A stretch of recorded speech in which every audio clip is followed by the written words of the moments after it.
Selamat datang kembali. Hari ini kita akan membahas sebuah pertanyaan besar yang mungkin sering muncul di benak Anda, entah itu pas lagi terjebak macet, atau mungkin pas lagi natap langit-langit kamar di malam hari.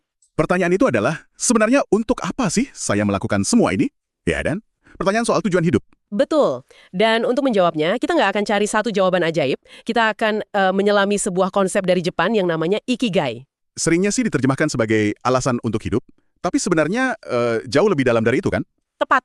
Panduan kita kali ini ada dua sumber. Pertama, buku yang populer banget, Ikigai Rahasia Hidup Bahagia oleh Hector Garcia dan Francesc Miralles. Dan yang kedua, buku yang lebih analitis, Ikigai, Discover Your Reason for Being oleh Justin Barnes. Nah, yang menarik dari buku Barnes ini, dia menyoroti karya seorang psikiater Jepang, Mieko Kamiya.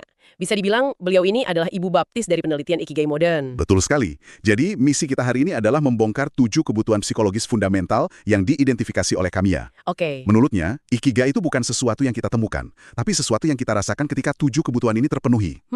Kayak membangun rumah yang kokoh gitu, bukan menemukan harta karun terpendam. Saya suka analogi itu. Jadi ini bukan pencarian, tapi lebih ke konstruksi. Oke, jujur aja nih, pas dengar 7 kebutuhan, saya langsung mikir ini bakal rumit.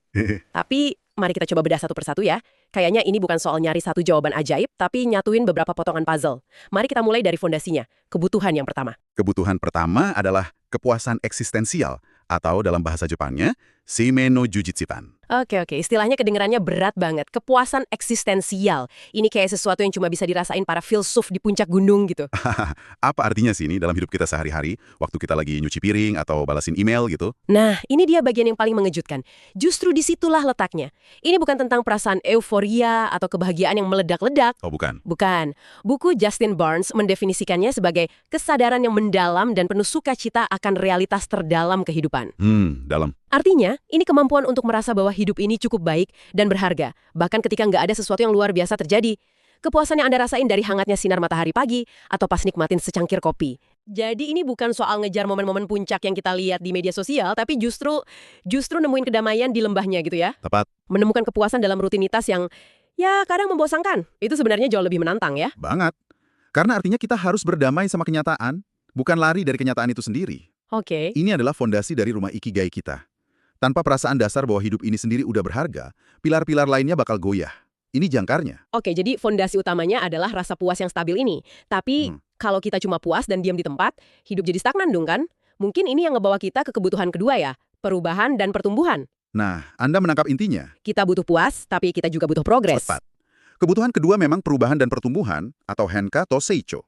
Ini dorongan alami manusia untuk nggak mandek. Ini nyambung banget sama konsep dari buku Garcia dan Miralles tentang pentingnya menjaga pikiran yang aktif, tubuh yang awet muda. Saya jadi ingat sebuah kutipan, rutinitas adalah musuh dari perhatian. Kalau kita udah terlalu biasa ngelakuin sesuatu, kita jadi nggak mikir, nggak hadir gitu. Persis. Jadi pertumbuhan ini sebenarnya cara untuk maksa kita tetap hadir dalam hidup kita sendiri, gitu ya? Tepat. Seperti yang dikutip di buku, satu-satunya cara memecah rutinitas yang udah mendarah daging adalah dengan ngasih otak kita informasi baru. Kayak peregangan buat otot mental lah. Oke. Pertumbuhan itu nggak harus berarti pindah negara atau ganti karir loh. Bisa sesimpel nyoba resep baru, ambil rute jalan yang beda ke kantor, atau baca buku dari genre yang belum pernah disentuh sama sekali. Intinya keluar dari zona nyaman, sekecil apapun langkahnya. Betul. Menarik. Jadi kita punya fondasi kepuasan, terus kita bangun di atasnya dengan terus bertumbuh. Tapi pertumbuhan tanpa arah bisa jadi kacau kan? Perlu tiang penopang. Mungkin itu ada di kebutuhan ketiga. Tepat sekali. Kebutuhan ketiga adalah perspektif masa depan, atau Mirai no Tempo. Nah, Kalau pertumbuhan itu energinya untuk bergerak, maka perspektif masa depan ini kompasnya, penunjuk arahnya. tunggu dulu. Di satu sisi kita ngomongin kepuasan di masa kini, tapi sekarang kita fokus ke masa depan. Bukannya ini agak bertentangan ya? Gimana caranya imbanginnya biar kita nggak terus-terusan cemas soal masa depan dan lupa nikmatin saat ini? Pertanyaan bagus. Kuncinya bukan di cemas, tapi di tujuan. Ini sejalan banget sama logoterapi dari Viktor Frankl yang dibahas di buku Garcia dan Miralles. Oh ya, Viktor Frankl. Betul. Frankl yang selamat dari kamp konsentrasi menemukan bahwa orang-orang yang bertahan itu adalah mereka yang punya sesuatu untuk dinanti di masa depan. Sesuatu yang mereka harapkan. Entah itu buku yang harus ditulis atau seseorang yang harus ditemui.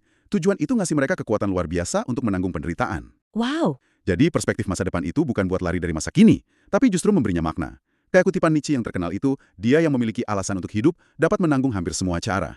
Jadi tujuan di masa depan itu jadi bahan bakar buat hari ini. Oke, itu ngejelasin banyak hal. Iya kan? Jadi kita udah punya fondasi, punya dorongan tumbuh, dan punya arah. Rumahnya mulai terbentuk nih, tapi rumah kan bakal kosong tanpa orang lain ya. Pastinya. Kayaknya ini ngebawa kita ke kebutuhan keempat, yang bunyinya unik banget. Menerima respons. Ini kedengarannya kita nggak bisa bangun rumah Ikigai ini sendirian. Sama sekali nggak bisa. Kebutuhan keempat, menerima respons atau Hanno to Fureai. Ini semua tentang koneksi. Tentang peran vital komunitas. Seperti di Okinawa itu ya, konsep Moai. Nah, tepat. Seperti yang diceritakan di buku Garcia dan Miralles, konsep Moai di Okinawa itu indah banget. Semacam kelompok pertemanan seumur hidup yang saling dukung ya. Mungkin kalau di kehidupan modern kita, Moai itu bukan lagi arisan di desa ya. Iya. Tapi bisa jadi grup WhatsApp dengan 3-4 sahabat dekat, tempat kita bisa ngeluh tanpa dihakimi. Atau bahkan grup lari pagi. Intinya punya suku kecil yang peduli kan? Didengar dan diakui. Bisa berupa umpan balik kerjaan, senyuman tetangga, atau obrolan ringan sama kasir di supermarket. Jadi respons itu konfirmasi bahwa kita ini bagian dari sesuatu yang lebih besar. Betul. Tanpa itu, kita merasa terisolasi, nggak terlihat. Rumah Ikigai kita butuh jendela dan pintu biar bisa nyambung sama dunia luar. Masuk akal. Jadi rumah kita nggak boleh jadi benteng tertutup. Oke, kita lanjut ke kebutuhan kelima, yaitu kebebasan. Kebebasan kayak apa nih yang kita omongin? Apa kebebasan finansial biar nggak usah kerja lagi?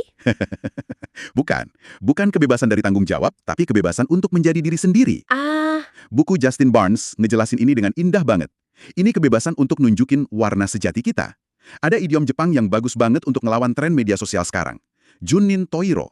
Apa itu artinya? Banget dari orang sekitar. Persis. Ini kebebasan untuk bikin keputusan berdasarkan nilai-nilai internal Anda, bukan karena tekanan eksternal atau ekspektasi sosial. Di dalam rumah Ikigai kita bebas mendekorasinya sesuai selera kita, bukan selera tetangga. Betul sekali. Oke, ini makin jelas. Jadi setelah punya fondasi, pertumbuhan, arah, koneksi, dan kebebasan, apalagi yang kurang? Kayaknya kita sampai di kebutuhan keenam, istilah yang populer banget di psikologi, aktualisasi diri. Benar, kebutuhan keenam adalah aktualisasi diri atau Jiko Jutsugen. Nah, Diri adalah proses aktif untuk menjadi versi terbaik dari diri sendiri itu. Ini tentang menyadari dan mengekspresikan potensi penuh kita. ini nyambung banget sama konsep flow atau mengalir yang dijelasin di buku Garcia dan Miralles kan? Kondisi di mana kita tenggelam dalam suatu aktivitas yang kita suka dan kita kuasai, sampai-sampai waktu kayak berhenti. Tepat sekali. Coba bayangin para takumi atau pengrajin ahli di Jepang. Oh iya, kayak Jiro Onosang, ahli sushi itu? Nah, itu contoh klasiknya. Dia mendedikasikan seluruh hidupnya untuk menyempurnakan seni membuat sushi. Proses tanpa henti untuk jadi lebih baik inilah bentuk aktualisasi dirinya. Dia nggak ngelakuin itu demi uang atau ketenaran. Tapi demi proses itu sendiri. Betul. Aktivitas itu sendiri yang jadi hadiahnya. Jadi, aktualisasi diri itu nggak harus jadi CEO atau menang medali emas ya. Bisa juga seorang guru yang nemu cara baru ngajar, programmer yang mecahin kode rumit, atau bahkan orang tua yang berhasil nenangin anaknya yang lagi tantrum. Benar. Ini tentang tantangan yang pas dan penggunaan keahlian kita secara maksimal. Ini adalah perabotan yang mengisi rumah Ikigai kita. Dan itu membawa kita pada atapnya, yang menyatukan semuanya. Kebutuhan ketujuh dan terakhir, makna dan nilai. Imi Tokachi. Nah, apa bedanya ini sama kebutuhan pertama tadi? Kepuasan eksistensial, kedengarannya mirip. Kalau kepuasan eksistensial itu perasaan dasar bahwa hidup ini baik, maka makna dan nilai adalah kesadaran bahwa hidup saya secara spesifik itu berharga dan signifikan. Ini lebih personal. Oke. Dan yang paling menarik, makna ini nggak harus datang dari pencapaian yang ngubah dunia loh. Saya ingat bagian ini dari buku Barnes. Dia mengutip neuroscientist Ken Mogi yang nyebutnya spektrum hal-hal kecil. Tepat. Ikigai itu bukan satu target besar, tapi bisa ditemuin dalam tugas-tugas paling sederhana. Betul. Buku itu ngasih contoh seorang ayah yang nemuin makna mendalam pas ganti popok anaknya dengan penuh perhatian.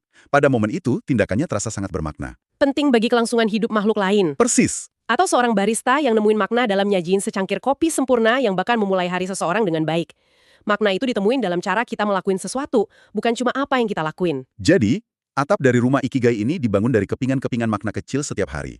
Luar biasa. Iya kan? Jadi kalau kita rangkum, 7 kebutuhan ini, kepuasan eksistensial, pertumbuhan, perspektif masa depan, respons komunitas, kebebasan, aktualisasi diri, serta makna dan nilai, ini bukan daftar periksa ya. Bukan sama sekali. Anggap aja ini cetak biru. Blueprint untuk membangun kehidupan yang bermakna. Dan keseimbangan dari setiap elemen ini bakal beda buat setiap orang di setiap fase kehidupan. Betul. Ini perjalanan untuk menyeimbangkan semuanya sesuai sifat sejati Anda. Poin kuncinya adalah Ikigai itu bukan sesuatu yang harus dicari secara obsesif, seolah-olah itu harta karun. Bener. Ini lebih tentang hidup dengan lebih sadar, memperhatiin apa yang ngasih Anda energi dan kegembiraan sekecil apapun itu. Dan juga menerima kalau prosesnya nggak akan sempurna. Filosofi Jepang Wabi-Sabi kan ngajarin kita untuk nemuin keindahan dalam ketidaksempurnaan. Ya. Ada sebuah pepatah Jepang yang relevan banget. Jatuh 7 kali, bangkit 8 kali.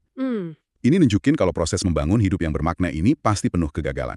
Mungkin bagian dari Ikigai itu sendiri adalah berdamai dengan fakta bahwa kita akan lebih sering jatuh daripada yang kita kira, tapi kita terus milih untuk bangkit. Sebagai penutup, kami ingin meninggalkan satu pemikiran untuk Anda renungkan. Jika Ikigai bukanlah sesuatu yang ditemukan, melainkan sesuatu yang dibangun setiap hari, kebiasaan kecil apa?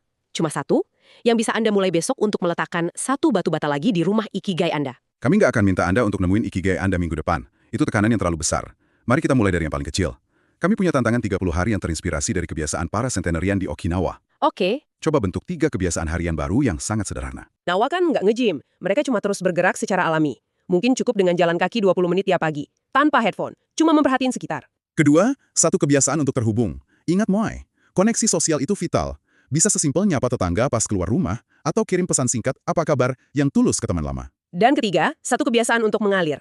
Luangkan 15 menit setiap hari untuk ngelakuin sesuatu yang Anda suka tanpa gangguan sama sekali. Matiin notifikasi HP. Bisa baca, berkebun, melukis, atau sekedar dengerin satu album musik dari awal sampai akhir dengan saksama. Lakukan ini selama 30 hari dan perhatikan apa yang Anda rasakan. Ini bukan tentang mencapai target ya, tapi tentang menikmati prosesnya. Tentang merasakan bagaimana batu bata kecil ini perlahan-lahan membangun sesuatu yang kokoh. Terima kasih telah bergabung dalam pembahasan mendalam kali ini. Sampai jumpa!